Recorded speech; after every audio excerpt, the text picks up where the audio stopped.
Hello, ladies and gentlemen. Happy Saturday. Happy Packer Game Day. This is Talking Sports with Evan. I am your host, Evan Witallison, and I'm wearing my new Packer shirt here today. If you're interested in the shirt, you can go on the bottom link. It's from Dakota Mitchell at the Dak Mitch on Twitter, and the link is at the bottom of the page. You can find out where to get one of these cool shirts as well as a lot of other awesome shirts that Mr. Mitchell has created. Um, Packers, 49ers tonight, cold, frozen tundra.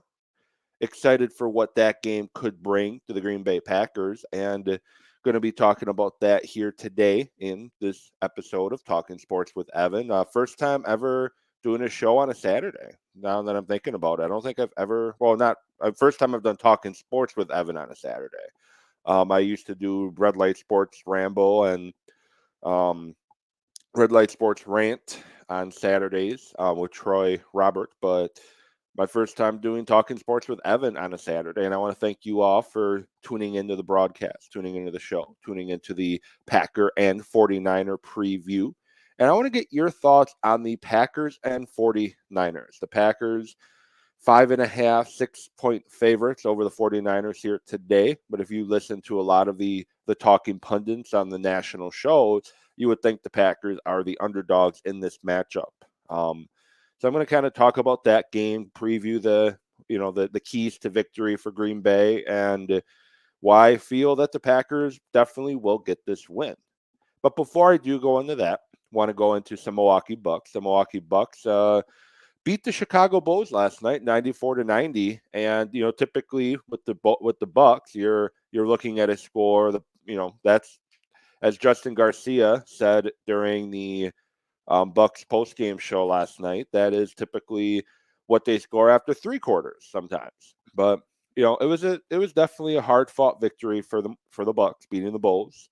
And the first meeting of the season, division opponent, conference opponent, and it's the first time they're playing all season. And they got three other games between now and the end of the season, and potentially a playoff matchup as well.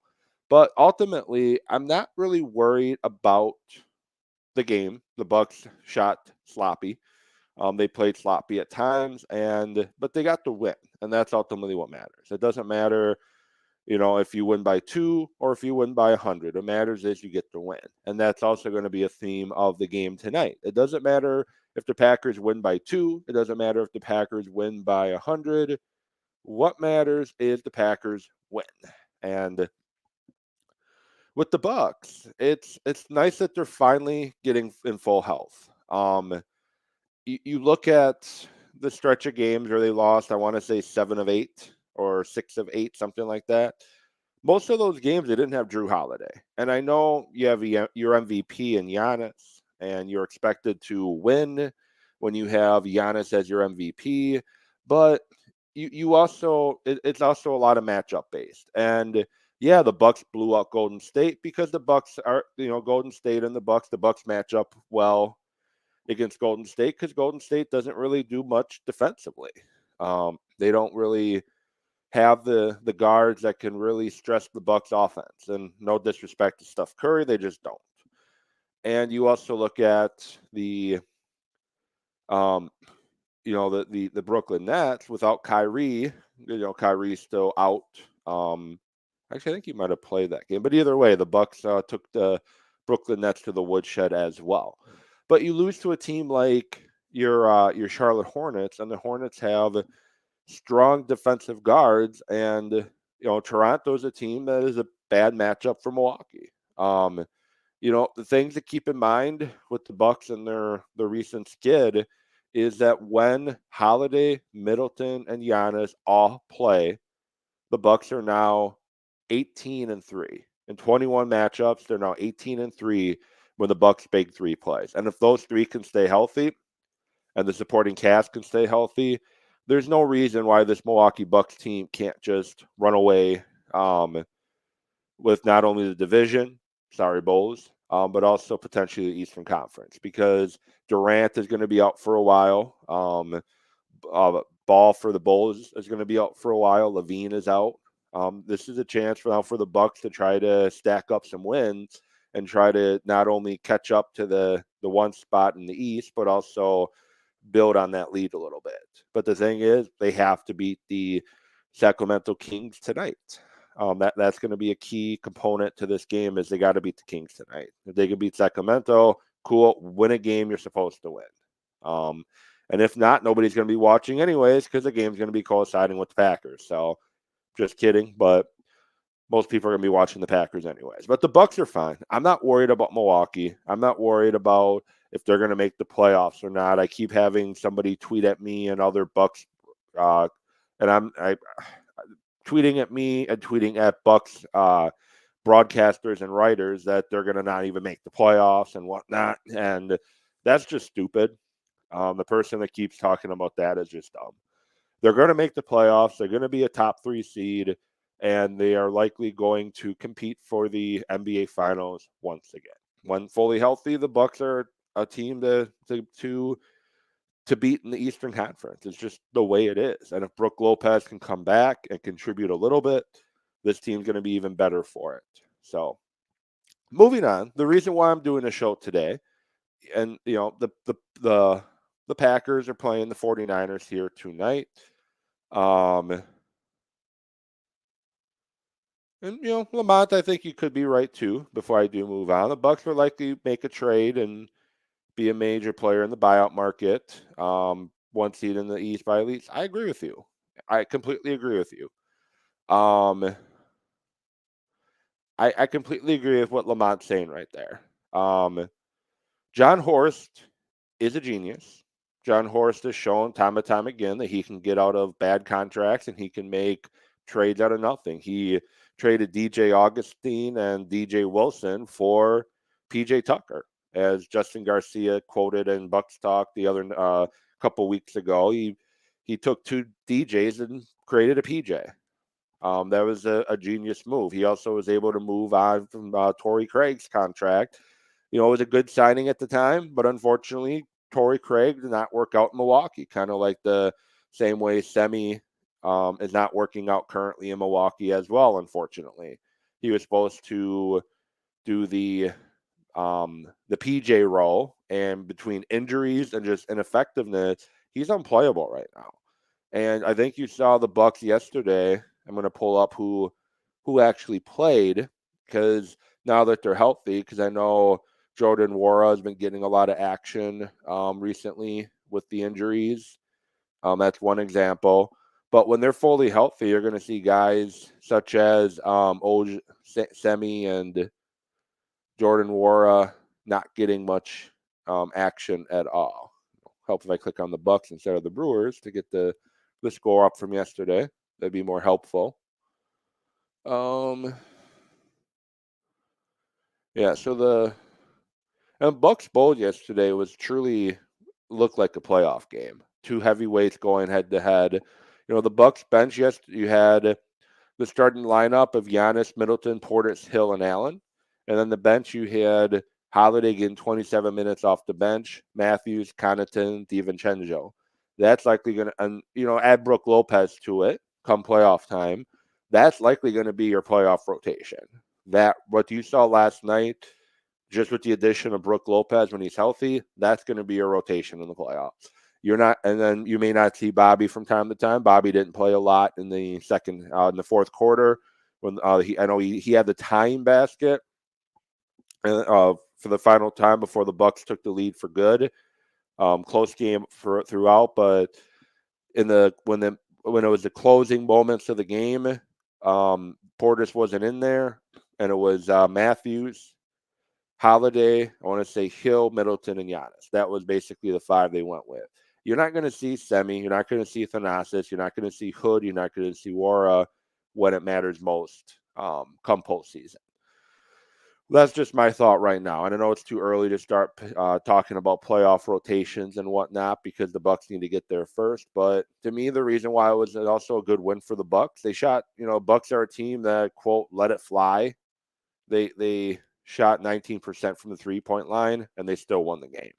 So it was a good win to have. The Bucks' just second win of the year, scoring under 100, and overall it was a good win to have. So now moving on to for real this time, Packers 49ers. You've heard a lot throughout the week about how the Packers under Aaron Rodgers are 0-3 against the 49ers. Like those past three meetings even matter. Because, 2012, Packers ran into a red-hot Colin Kaepernick, and he literally ran through, over, and around the Packers and their defense. 2013 season, when the Packers lost to the 49ers in the playoffs, it was Aaron Rodgers' second game back from a collarbone injury being played in 5-degree weather. You can't really take that away, take much from that game. The Packers couldn't make the big play. I think Rodgers was still pretty limited. As I mentioned, it was his second game back from a broken collarbone, but he broke it the first time. And then in 2019, the 49ers were the better team. They were the better team from top to bottom. The Packers overachieved. They won a lot of close games. They clawed, fought, and scratched their way to that 13-3 season. And the 49ers were a red-hot team led by a strong running game and a defense that was dominating. And yes, I know the defense for the 49ers is playing extremely good football right now. I get that. I understand that. They've played some pretty good football. But I think the Packers offense is just better. And I know likely not having MVS today is going to make matters hard for Green Bay. But this year in 2021 season, 2022 playoff game, the Packers are just the better team. They're better at quarterback. They're better at running back. I think their offensive line, when fully healthy, is better. They stopped and slowed down San Francisco's pass rush in great weather conditions, with Josh Nijman making his first career start at left tackle, and a Royce Newman who's been struggling in the middle at right guard against different stunts that teams throw at them. Where you're going to have possibly David Bakhtiari, all-pro left tackle, back at left tackle. Billy Turner, who would have been an all-pro at right tackle if he doesn't get hurt against the Bears back in week, 14? And you're going to have Lucas Patrick at guard, who, yeah, he's not physically overpowering, but he knows what to do. He's going to get the job done. And I trust Lucas Patrick there. You're not going to trick him with different stunts and slants and movement like that up front. And then you got your rookie center, Josh Myers, back. This Packer O-line, if healthy, is pretty damn good. Devontae is still the best receiver in the league. And last time these two teams played, Devontae completely tore up San Francisco. Everyone and their mom knew where Aaron Rodgers was going to go with the football against the 49ers in that game. It was going to go to Devontae, especially on the game-winning field goal drive. They go 47 yards and 2 pass plays to Davante Adams when everybody and their mom and dad and you name it knew Rodgers was going to look for Devontae. That's a combination that is just unstoppable, and it's a combination that you just can't slow. When they're on the money, you can't slow down. And San Francisco doesn't have a defensive back, in my opinion, on their roster that can stop Davante Adams. And like I said, the loss of MVS is going to hurt. He's a threat over the top. He had a couple big catches the last time these two teams played, including a touchdown but he ended up leaving that game hurt. But you get Randall Cobb back, and the question is who's going to potentially be that guy that can challenge you over the top. But this Packer team is different. You can't compare a game 10 years ago to today. You can't compare a game from 9 years ago to today, because guess what? The only two players on either team that are still there, if I'm not mistaken, is Aaron Rodgers and Mason Crosby. These are completely whole new rosters, new coaching staffs, new front offices, new everything. You can't compare what the team in 2012 and 2013 You can't compare that. And like I said, in 2019, San Francisco was the better team. They were the better team from top to bottom. They just were in 2019, and in 2021 it switched. The Packers are the better team. They got the better quarterback. The defensive backfield. If Alexander's a go, he's a guy that can shut down the field. I don't know how effective he's going to be after not playing for so long, but he's a guy that can shut down the field.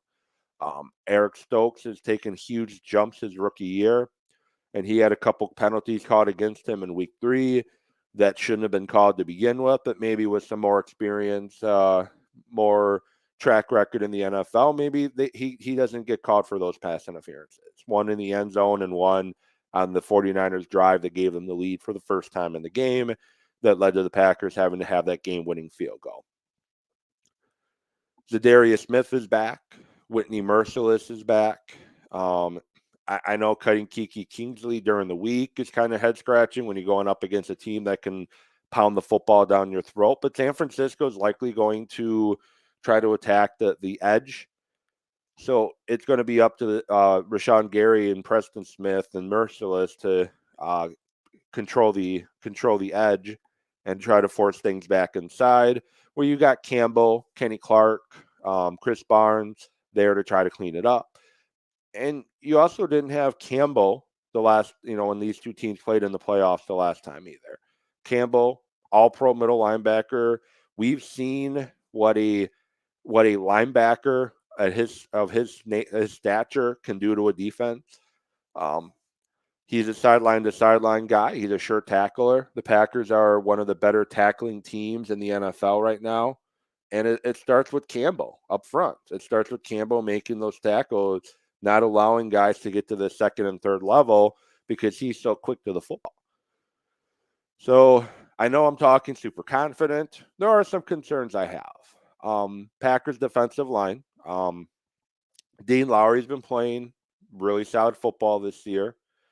He's been good up front. How's he going to play today? He didn't play well 2 years ago when they played. Tyler Lancaster, another guy who wasn't really anywhere to be found 2 years ago when they played. And I know, again, you can't really take away from 2 years ago too much. A lot of these rosters are different too. But the key for Packers is they got to get a lead early. And if they can get a lead early, you take away San Francisco's ability to run the ball because now they're playing catch up. And I think the Packers win this game. And before I give my prediction any further, Jason Ingle on Facebook commented, Packers 27-17. I think that's a good score. Thanks, Lamont, for commenting earlier about the Bucks. And thank you, Jason, for your comment. He's predicting Packers 27-17. So I think the Packers win by 10. I think it'll be 20-10, 27-17 as well.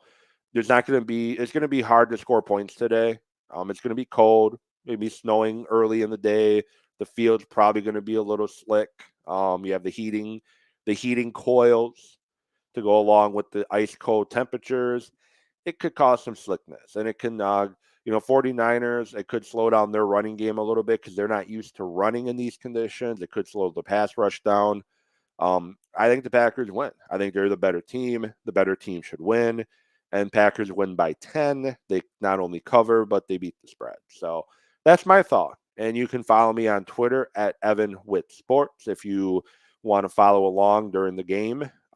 Get my live thoughts, my live reactions during the game at EvanWittSports. And moving on to the rest of and we're going to be seeing a lot of this tonight too. 12 plus 17 equals 6. I think Adams is going to have a couple touchdowns tonight. That's just my thought too. So the rest of the NFC playoffs.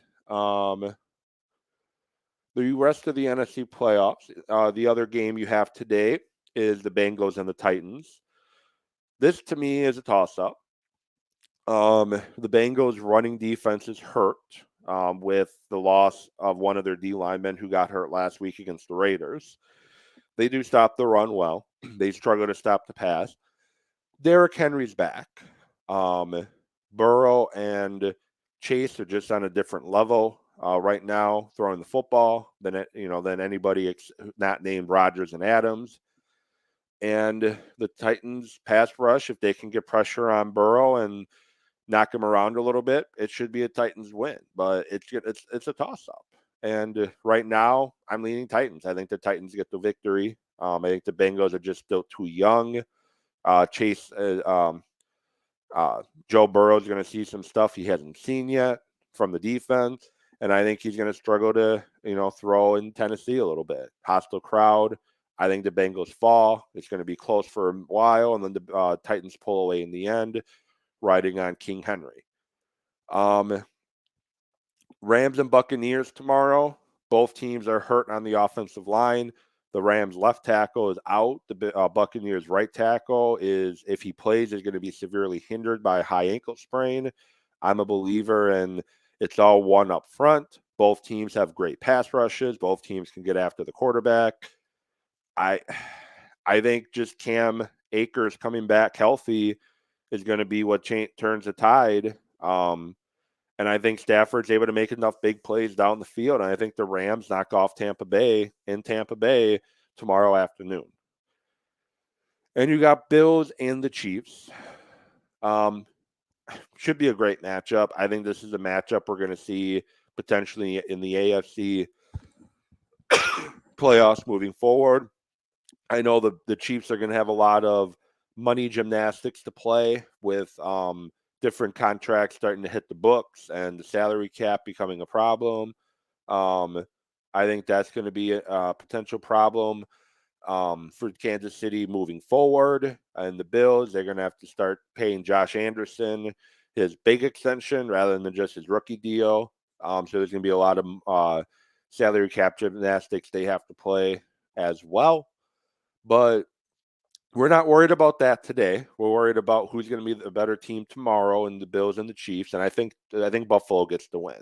So I think next weekend we're going to have Packers versus Rams, and we're going to have the Bills versus the Titans to see who gets to go to the Super Bowl. So that's just my thought. And finally, I just want to comment, and I saw Andy Herman from Pack-A-Day Podcast share this yesterday. I tweeted it out earlier in the week, and I had this same conversation with a buddy of mine at work, is last year when the Titans came to Green Bay, the narrative was, what are the Packers even going to do? Derrick Henry is going to set NFL single-game records against Green Bay. They don't have an answer for him. They can't stop him. And the Packers held Henry to 95 to 98 yards, and he didn't have any big plays. They held him under 100 yards. I said in my show leading up to that game, my bold prediction is Derrick Henry is held under 100 yards. I'm not going to go on that limb and say the 49ers will be held under 100 yards rushing, but I don't think they get the big plays that they did back in 2019. I think it's going to be more like we saw in week 3 as the Packers, as I mentioned earlier, win this game by 10. And with that, thank you all for listening. Thank you all for watching the show. Thank you those that are listening to the podcast later on. Talking Sports with Evan can be found anywhere podcasts are found.